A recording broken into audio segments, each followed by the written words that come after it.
साथियों, शादी से पहले वो बेरोजगार होते हैं, अपनी योग्यता दर बदर भटक करके प्रदर्शित करते रहते हैं, पर उनको नौकरी नहीं मिल पाती। ऐसा क्या हो जाता है शादी के बाद में कि सफलता उनके कदम चूमने लगती है, बल्कि वो सफलता के शीर्ष पर पहुंच जाते हैं। स्वयं वो ही थे, मेहनत भी वो उतनी ही करते थे, दिमाग भी उनके पास में उतना ही था, तो फिर भाग्योदय उनका विवाह के पश्चात क्यों हुआ? साथियों, मेरा इशारा आप समझ चुके हैं। मैं बात कर रहा हूं भद्र नामक पंच महापुरुष योग की। क्यों ये व्यक्ति को किस स्थिति में, खासतौर पर धनु लग्न की जन्म पत्रिका में विवाह के पश्चात ही भाग्योदय कराता है, आइए आज के कुंडली विश्लेषण में जानते हैं।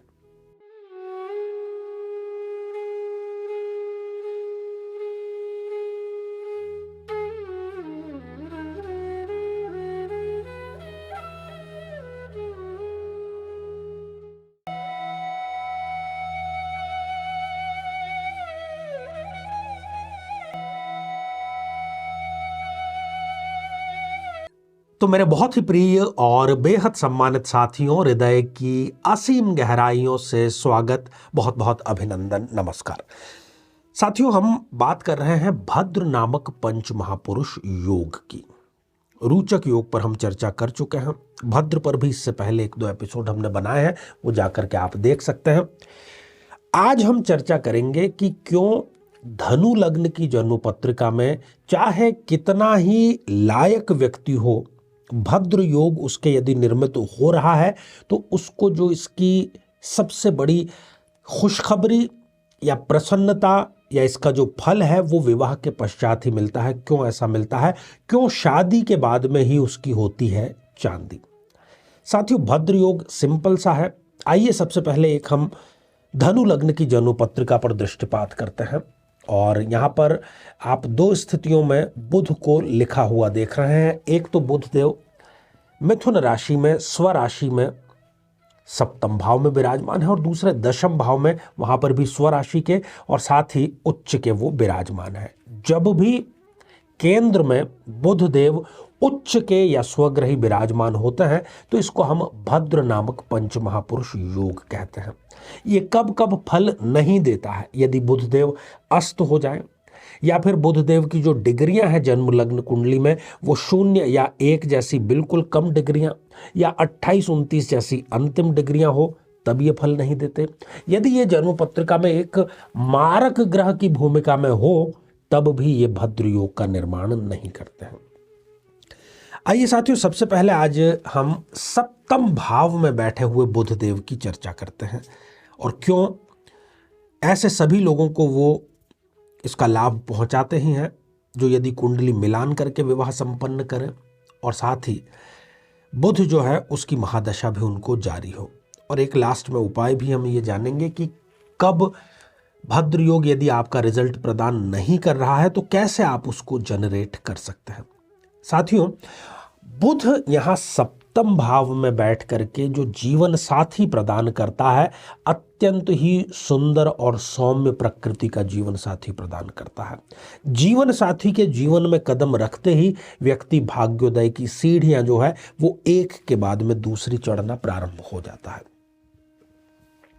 साथियों, सप्तम भाव से हम पार्टनरशिप या साझेदारी के जो व्यापार है उसके बारे में चर्चा करते हैं। तो विवाह के पश्चात ऐसे व्यक्तियों के पास में किसी प्रकार का पार्टनरशिप का बहुत अच्छा अवसर प्रदान इनको होता है। वो आगे से ही चला करके आता है बिना इनके किसी भी प्रयास के द्वारा। साथियों, सप्तम भाव से हम कई बार निर्णय क्षमता की भी चर्चा यहाँ पर करते हैं। तो यहाँ पर बैठे हुए जो बुध देव है वो इनकी निर्णय क्षमता में गजब की वृद्धि और गजब की शीघ्रता का समावेश विवाह के पश्चात करते हैं।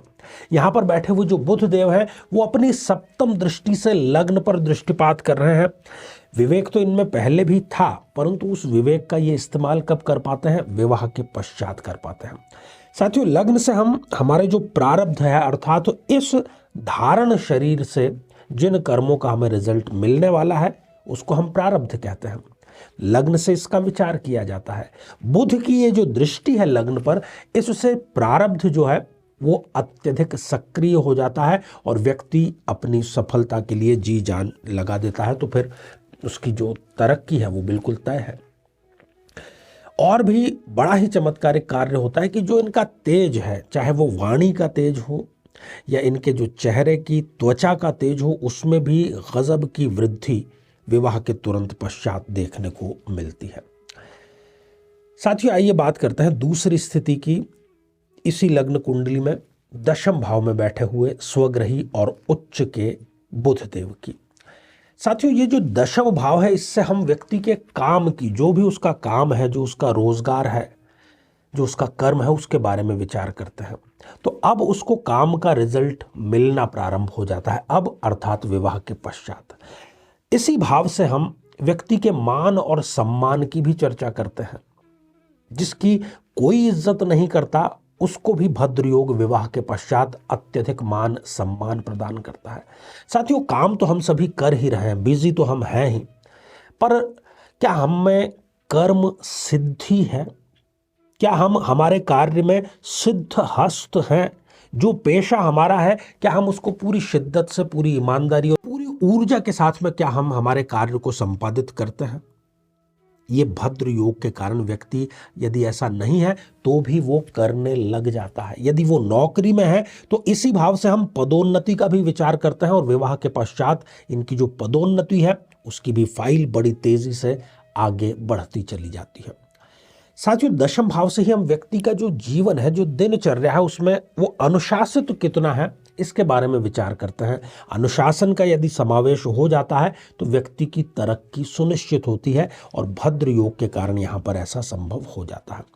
किसी भी परीक्षा को पास करने, उत्तीर्ण करने, अच्छे अंक लाने का विचार भी दशम भाव से हम करते हैं। और यहाँ पर बैठे हुए जो बुध देव हैं, वो विवाह के पश्चात इनको कोई बड़ी परीक्षा भी जरूर पास कराते हैं। साथियों, दशम भाव से हम व्यक्ति का जो लक्ष्य है जीवन में, उसकी प्राप्ति वो कब करेगा, जल्दी करेगा, नहीं करेगा, इसका विचार करते हैं। और यहाँ पर ये बन रहा भद्र योग इस व्यक्ति को लक्ष्य के प्रति समर्पित करता है और लक्ष्य तक पहुंचने में इनकी सहायता करता है। कर्मठता इनकी भद्र योग के कारण तो थी ही, परंतु वो विवाह के पश्चात और भी अधिक गति से बढ़ जाती है। सपने पूरे करने का जो भाव है वो भी दशम भाव है, तो भद्र योग यहाँ पर बैठ करके इनके जो सपने हैं उनको भी पूरे करने का कार्य करता है, परंतु विवाह के पश्चात। साथियों, यहाँ पर बैठे हुए जो बुध देव हैं वो अपनी सप्तम दृष्टि से चतुर्थ भाव को देख रहे हैं। तो विवाह के पश्चात और खासतौर पर बुध की दशा अंतरदशा में ये जो भद्र नामक पंच महापुरुष योग है, इसमें व्यक्ति अपना स्वयं का एक नहीं बल्कि दो दो मकान बनाता है, दो नहीं बल्कि तीन तीन वो गाड़ियां खरीदता है। और चतुर्थ भाव से नव निर्माण की भी साथियों हम चर्चा करते हैं। यदि पुराना घर है, पैतृक घर है, तो उसका रिनोवेशन भी ये व्यक्ति जरूर करता है। कहने का अर्थ ये है कि इस दृष्टि के कारण जो इनकी लाइफ है वो टोटली अपग्रेड हो जाती है। अब आप कहेंगे कि ऐसा मेरी जन्म पत्रिका में भी योग है, परंतु मेरे साथ में ऐसा नहीं हो रहा। तो आप देखिए बुध की डिग्रियां, अभी हमने पहले भी चर्चा की, आप देखिए कि आपको बुध की दशा कब आने जाने वाली है, क्योंकि उसकी दशा में ही आपको रिजल्ट मिलेगा। और ये सारी स्थितियां होते हुए भी यदि आपको रिजल्ट नहीं मिल रहा है तो आपको चाहिए कि आप नियमित रूप से गौ माता को हरा चारा समर्पित करें और बुधवार को एक पीपल का पत्ता हरे चारे में लिपेट करके आप गाय को समर्पित करें। तो साथियों, भद्र योग पर आगे भी हमारी चर्चा जारी है और उसके आगे हम पंच महापुरुषों के सभी लग्नों पर क्या क्या प्रभाव पड़ते हैं उसके बारे में भी चर्चा करेंगे। जीवन में किसी समस्या का सामना कर रहे हैं, जैसे कि शादी में देरी होना, पति पत्नी में मनमुटाव या तलाक तक की नौबत आ जाना, संतान का प्राप्त न हो पाना, नौकरी या धन प्राप्ति में बाधा आना, जीवन के प्रत्येक क्षेत्र में किसी न किसी प्रकार की बाधा आना, तो आज ही अपनी जन्म पत्रिका का संपूर्ण विश्लेषण करवाएं और पाएं समस्या से सदैव के लिए मुक्ति। तो आइए साथियों, अब हम बढ़ते हैं आज के हमारे कमेंट के चरण की ओर। और ये जो पहला कमेंट है ये भारती नीलम जी ने लिख भेजा है। आदरणीय आचार्य जी प्रणाम। भारती जी, आशीर्वाद हृदय की असीम गहराइयों से। साथियों अगला कमेंट जितेंद्र भारद्वाज जी का है और आपने जय श्री राम गुरु जी लिख भेजा है। तो जितेंद्र जी आपको भी आशीर्वाद हृदय की असीम गहराइयों से। साथियों अगला कमेंट श्री बालाजी ट्रेडर्स इस आईडी से आया है और आपने लिखा है, मुझे लगता है कि मुझे फियर ऑफ मैरिज है। अपने आसपास कईयों की लाइफ हेल बन गई है आफ्टर मैरिज।